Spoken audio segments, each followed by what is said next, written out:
Thank you for staying tuned to Sadhana. Numerous studies suggest that yoga asanas may be effective as an alternative treatment for anxiety, especially mental problems caused by the subconscious identification with past events. In yoga philosophy, this is called samskaras. And in Yoga for Wellness today, Duncan Rice shares with us India's wisdom on reducing anxiety through asana, pranayam, and meditation. The ancient yogis were the first psychoanalysts. In fact, in the ancient times, the yogis recognized that we have what we call sanskaras. Sanskaras are the past impressions. In fact, what's quite amazing about this is that through yoga we can start to release these past impressions. These past impressions become the triggers for anxiety, become the triggers for depression. So we're going to show you today two postures which can really help with calming anxiety. And the first one we're going to do today is called Ustrasana. Again, if you have high blood pressure, you need to take this posture a little bit more carefully and maybe practice the first version of the posture. And if you've got knee or hip problems or also problems in the ankles, you need to practice this with caution. So we come down onto our knees with the hips, with the knees, hip distance apart, and we come and sit back on the heels to start. We're then going to sit up, and from here we're going to do the first version of the posture.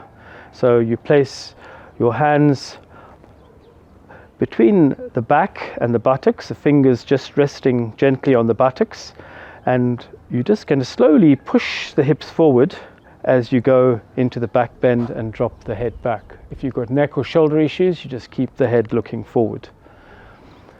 And this is the first version of the posture. For those of you who would like a little bit more of a challenge and can reach down to your heels, you can either tuck the toes and reach down to your toes that way, your heels that way, or you can have the feet flat and take both hands back, right hand first, left hand second, and then push the hips forward and drop the head back into Ustrasana. We stay here for 5 long deep breaths.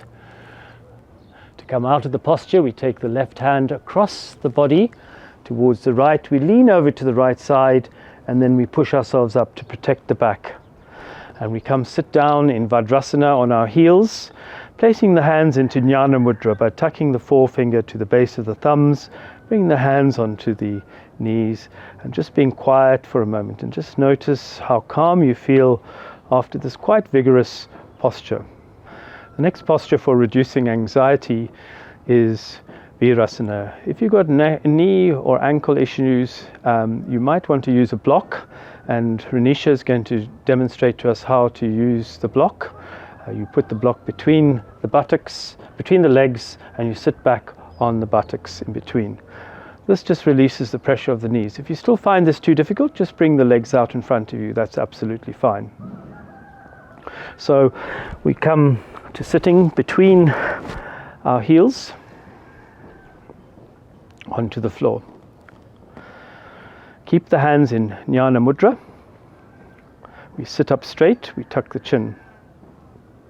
We're going to practice now the Om chanting.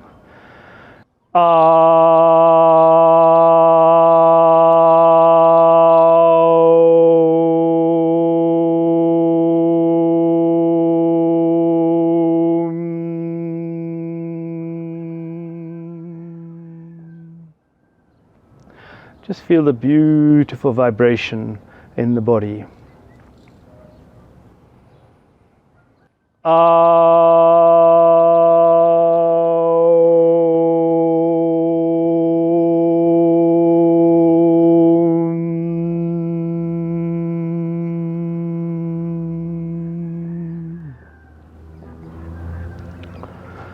Just feel how calm you feel now after the practice of Om chanting. Gently bring your hands to the heart center, to Anjali Mudra. And we end the practice by chanting the closing mantra, which means, may we all be happy, may we be free from illness, may we see what's auspicious, and may there be no suffering in our world. Om, peace, peace, peace. Sarve bhavantu sukhinaha, sarve santu niramayaha, sarve bhadrani pashantu, maha kaschit dukkhabhag bhave. Om Shanti Shanti Shanti.